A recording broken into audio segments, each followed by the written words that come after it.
Welcome to California Edition. I'm Brad Pomerance. I'm glad you're with us today. I'm glad to introduce you to one of the newest members of the California State Assembly. Her name is Cheryl Brown. She represents portions of the Inland Empire.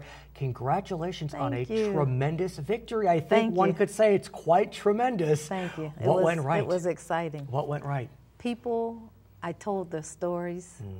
I connected with the people, and I am a part of that community. Literally. I've been a part of that community for over 30 years.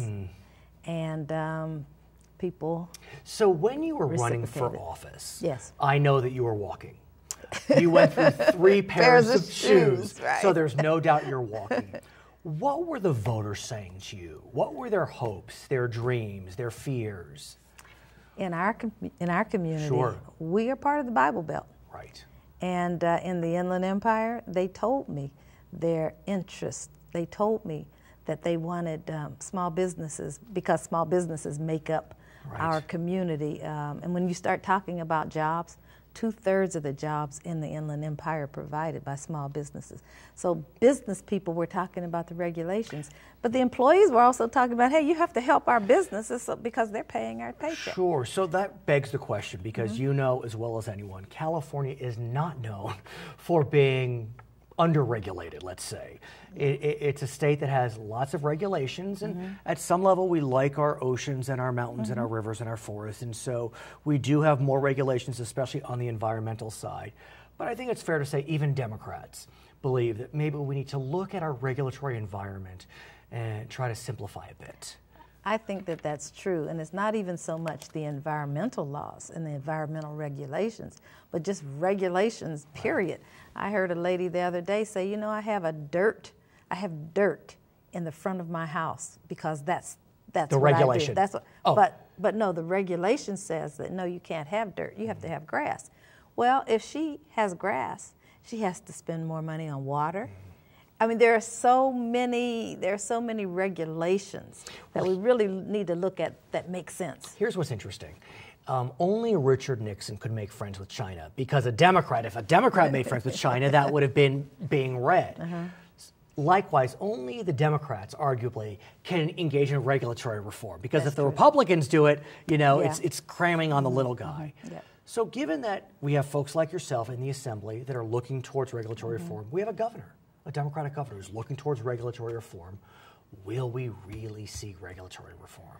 Well, I've only met one time with the entire body. Get cracking. One day, I understand. which was the first day Fair that enough. we were sworn in. I hear you, but and, we will be looking at, my office will be looking at what we can do to make this a better environment for business, to make it so that small businesses can feel comfortable. And I'd be remiss if I didn't mention that one of the major cities in your district is San Bernardino.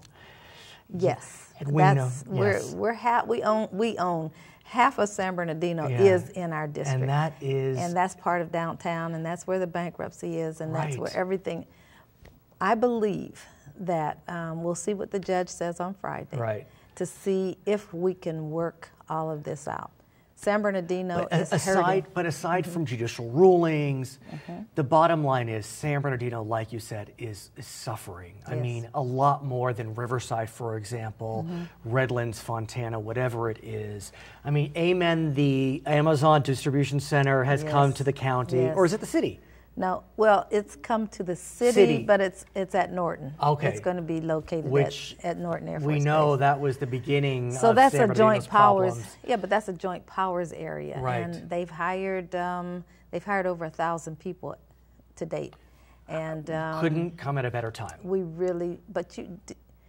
It's interesting because they hired them, but people came from all over the country to interview for those jobs. Country. They came from all.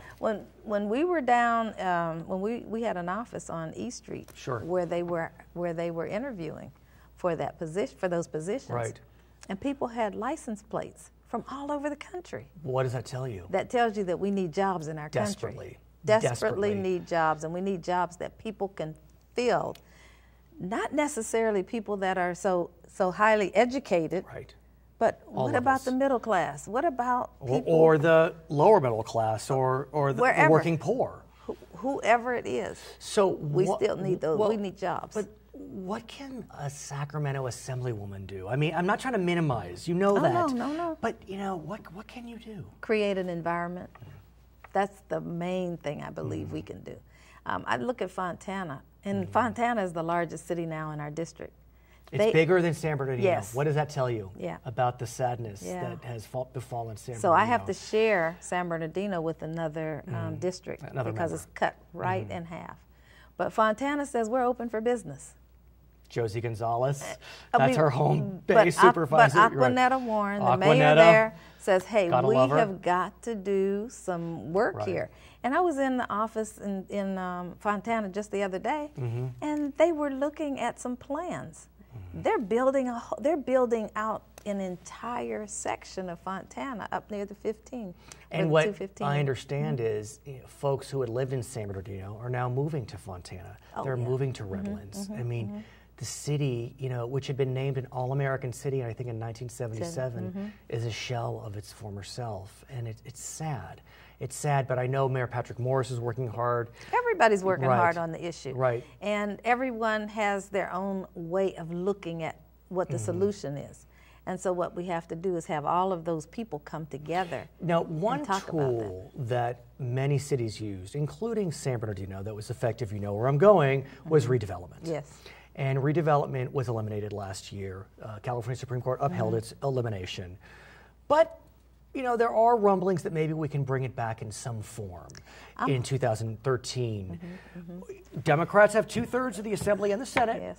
The governor's not a big fan of redevelopment, but what do you think? And it doesn't have to be called redevelopment. That's true. What happened with redevelopment was that so many people were misusing it up and down the state. But that's the thing. I mean, I'm going to push you. Were so many people, or were there just poster children that were using it and they gave a bad name to some good people? Yeah, all I know is that what I've heard about it and what I've researched is that there were many people. There were abuses. And there were abuses. Yeah. And so the governor, in his infinite wisdom, thought that he should get rid of the whole program. Now, I believe that when they sued, when they sued the state for doing it, is when it all kind of went south. It fell apart. We thought there was a compromise that would have allowed cities to send money back to Sacramento, but keep some of it, and then the court held that was in violation of Prop 22. And all of us are looking at what we can do to at least rectify maybe affordable housing, that issue. Affordable housing is very important. Some cities will tell you they have too much affordable housing, so we have to also look at that. So in our final moments, how are you? I mean, who would have thunk? I mean, did you ever dream? This wasn't my dream. It really wasn't my dream. Right. But once it became my dream, I have gone 24 hours just working at it, trying to make it be a very successful assembly member seat. And what's interesting is that you are in a new class, which allows you to serve for 12 years. Yeah. Prior classes over the last 15 years only served 6 years, so you really have time to become an expert in whatever area you choose. Is that area going to be small business? Is it going to be education? What are your thoughts? Both. It's going, because what I found out from small business owners is that even if they could have all the jobs available, that they have a pool. An educated workforce.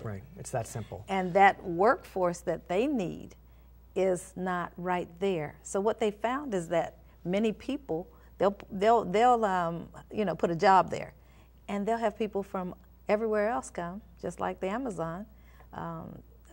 I have to admit to you, I'm totally taken by you, completely taken by you, and I feel lucky that you are serving the people of the Inland Empire in Sacramento. Promise you'll come back? I will, and I am excited about what we're going to do. Congratulations.